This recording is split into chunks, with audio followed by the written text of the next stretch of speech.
Even though Riot have successfully rewritten the world, and they turned Runeterra into an amazing place of fantasy, there are still some champions who are technically canon in the world, but their stories are so vague and bizarre it is as if they had no lore at all. Of course we know about that one person who is using the power of the Iceborn, the power which can instantly kill mortal beings, and even stop literal gods from entering your realm, to chill his booze.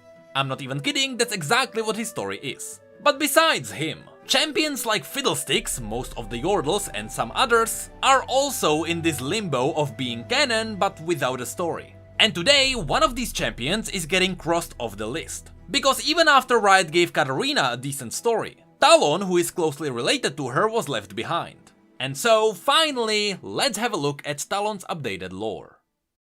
You see, I say that Talon got a new and updated story, but that's only half of the truth. In reality, Riot kept his bio the same, which for your information is this long. They only gave him an extra story on top of it. So let's quickly go through the bio before we get into the interesting part. Talon was a Noxian orphan who never got to know his family. From his earliest memories, he only remembered living in the underbelly of Noxus, where he had to steal gold to survive. Because thievery and the mastery of the blade were the only useful traits to him, over time he got really good at these, which raised his reputation as a thief and an assassin. Unfortunately, this also marked Talon as a threat to the Noxian Empire, and Noxian guilds started sending their assassins after him with a simple message: join them or die. Needless to say, none of these messengers ever returned. As Talon survived more and more ambushes, the guilds grew restless, and they started sending out their elite soldiers. And eventually, for the first time, Talon faced defeat after he got disarmed by General Dooku To, the master of the Dooku To family, and Katarina's father. The general gave Talon a similar offer to all the other guilds, but instead of serving just another Noxian guild, he would be serving the Noxian High Command. Talon accepted the offer under one condition: he would serve House Dooku To alone. After all, it was the general who defeated him and gained his respect, not the Empire. After this, Talon remained in the shadows, carrying out secret missions on Dooku To's orders. These missions took him from the frozen lands of Freljord to the inner sanctums of Demacia. But one day, when Talon returned from a mission, General Dooku To went missing without a trace. Talon considered running away and claiming his freedom, but over the years in their service, he gained respect for the Dooku To family. And so now, Talon is obsessed with tracking down General Dooku To, and he's traveling around the world looking for those who are responsible for the general's disappearance. That was Talon's bio. Although it didn't have any plot twists or character developments, it is serviceable, which takes us onto the new story called The Name of the Blade. The story never specifies when it takes place, but from context it is happening right after Katarina's bio, so roughly around the present days. It starts with Talon, who was secretly following a female assassin, who was on the run from some hostile soldiers. It's not hard to put two and two together and realize that the female assassin is Katarina. Talon watched her from the shadows as she ran through the decorated halls of a building somewhere in Noxus. At this point, it might be important to remind everyone that Katarina is now an assassin in service of Swain himself. With every move Katarina made, Talon was collecting more and more information about her. The soldiers were trying to pin Katarina in a corner, and couple of times it seemed like she had nowhere to go. But Talon knew that Katarina's blades weren't her only weapon, and she was far from being done. As he watched Katarina strike the soldiers down, he recognized her fighting pattern, how she masked her subtle movements with grander gestures, and how she exploited every weakness before her. Talon knew the way she fought, because after all, both of them were trained by the same person. But while Katarina inherited this wisdom by birthright, Talon had to earn it in the darkest alleyways. He watched Katarina follow their common principles of teaching, and he watched her break them right after. Another of Katarina's targets emerged, and Katarina purposefully let her enemies see her before she took them down.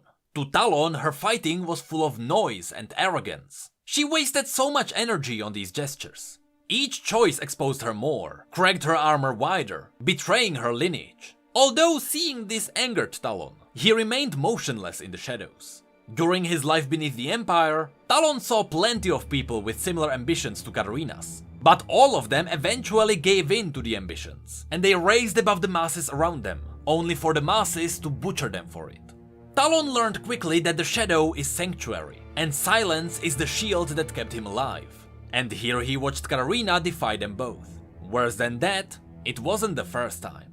Here the story jumps into Talon's memories, which reveals something we have already been able to guess.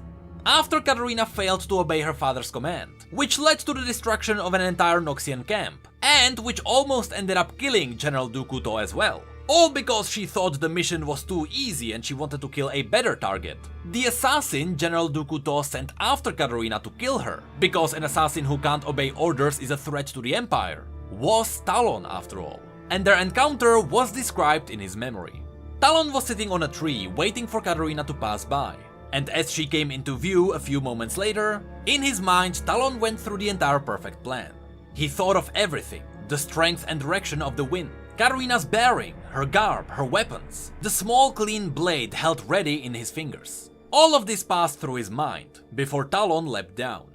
There was no sound as he descended. His blade cut through the air. It was interrupted by the target, and then it was just air again. In one clean motion, his momentum carried his body past her just as he planned. He looked back, and in his mind, he thought about what kind of trophy would be a good proof. Her blades, a lock of hair, her eyes. But as he turned, he noticed Katarina was still standing. She clutched her left eye, blood squinting between her fingers, but she didn't fall. Talon's stomach tightened, and he felt his own sweat despite the cold. The one strike should have been enough, and yet she was alive. Katarina answered with her own blades. Although Talon managed to stay relatively calm, Katarina fought with pain, skill, and rage in equal measures. Anger twisted her features, keeping the fresh wound from closing. As Talon danced around her strikes, Katarina had a chance to cut him open 3 times. But each blow was betrayed by raw emotions. The instinct was there, but she did not plan any of her attacks. And so Talon stayed alive. At one moment, Talon saw an opening. It was a gap big enough for him to strike Katarina down for good this time. Had he taken the chance, his mission would be a success, and nobody would know about his mistake. But Talon decided to let it pass. He didn't feel like he deserved the kill in that moment. After Katarina noticed Talon put his blade away, they both stopped, and Katarina had a chance to touch her face and feel the wound. She told Talon about her failure, how she was resolved to set it right, and atone for it. Talon realized that to stand against her now would be hypocrisy. Just like her, his duty was to return and face judgment. Before the 2 assassins left the battlefield, Katarina asked Talon who was he. She didn't ask if he was sent by her father. All she wanted to know was the name of the blade he sent. But Talon didn't have an answer for her. His name never mattered, so he simply didn't have one. But he did remember that back in the underbelly of Noxus, they called him Talon. The story then goes back to the present times. From the shadows, Talon watched Katarina make quick work of the soldiers who challenged her. He imagined himself standing there instead of the last soldier. Talon saw the openings which the soldier didn't, which resulted in another head rolling on the floor. For a few seconds, Katarina admired her own work with a smile on her face. But then the smile went cold and Talon hesitated. He wasn't sure if she noticed him. After that, Katarina disappeared down the corridor like smoke, and Talon allowed himself to relax after hours of staying stiff. He pulled out a single clean knife. It was the one linked to both his and hers failures. He called the knife Katarina. And that is the complete story of Talon. It was nothing mind-blowing, so it is leaning more towards all the other average stories. Unfortunately, there are no bigger plot twists, or any twists actually. And in fact, some of the parts of the story didn't click with me. For example, I still don't really understand why did Talon not kill Katarina. I assume he was sent by General Dooku To kill her, which would mean that his mission was to take her down, and it likely didn't matter that he didn't do it in one strike. She was a threat to the Empire and so she had to be taken down, no matter how it happens. So I don't understand why did it matter to Talon that he had to kill her with one strike. Especially since by not killing her, he failed his mission. The story is trying to make it seem like Talon has some kind of OCD that forces him to have all of his skills clean. You know, because his entire life he was always the best, so he is used to everything he does being perfect. Which would be a cool character development, but that is not who Talon is. Talon is a trained assassin who is all about efficiency, and when things don't go according to his plan, he should be able to adapt. And yet, here he attacked Katarina, he didn't succeed, and he just gave up. No matter how I try to twist it, it doesn't really make sense to me. I just can't relate to the fact that he wouldn't deserve the kill. So overall, my judgment on this story is, it's alright I guess. But there are some tendencies for the story to have strange plot holes. Which, now that I think about it, I'm not sure what I would rather have. A story that's subpar now, but can get better over time, or a story that stays mediocre at best no matter what happens. Hey, did you know that we have social media and Twitch where we talk about other League facts and stories? And did you know that we have neat mugs and shirts too? The links to all of that will be below. And as always, thank you, come again.